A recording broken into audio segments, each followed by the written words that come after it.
கன்னி லக்னத்திற்கான யோக கிரகங்கள் பற்றி இந்த வீடியோவில் பார்ப்போம். அப்போ கன்னி லக்னத்திற்கான யோகர்கள் என்று சொல்லும்போது முதல்நிலை யோகராக வரக்கூடியவர் சுக்கிரன் பகவான். ஏன்னா 2, 9 போன்ற வீடுகளுக்கு அதிபதியான இவர் திரிகோணங்கள் இருப்பது நல்ல இடங்கள். அதாவது 5ஆம் வீடான மகரம், 9லே ஆட்சியாகக்கூடிய ரிஷப வீடு இவருக்கு ஒரு நல்ல இடங்கள். அதே மாதிரி லக்னத்தில் இருப்பதும் ஒரு நல்ல இடம் தான்.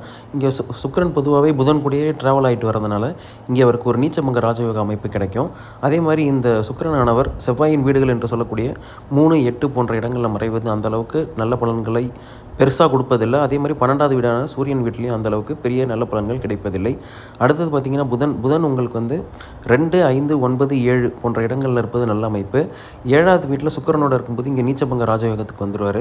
அதே மாதிரி இந்த லக்னத்திலே புதன் திக்பலம் பெறுறதும் நல்ல ஒரு இடம் தான். ஆனால் இங்கே சுக்கிரனோட இருப்பது இன்னும் ஒரு நல்ல ஒரு இடமா இருக்கும். அடுத்தது பார்த்திங்கன்னா இந்த புதன் பொதுவாக 10வது இடத்துல தனித்த ஆட்சியாகவே கூடாது. இங்கே அவர் வந்து கேந்திராதிபதி தோஷத்தை கொடுப்பாரு. அதே மாதிரி 3, 8ல் மறைகிறது நல்ல அமைப்பு இல்லை.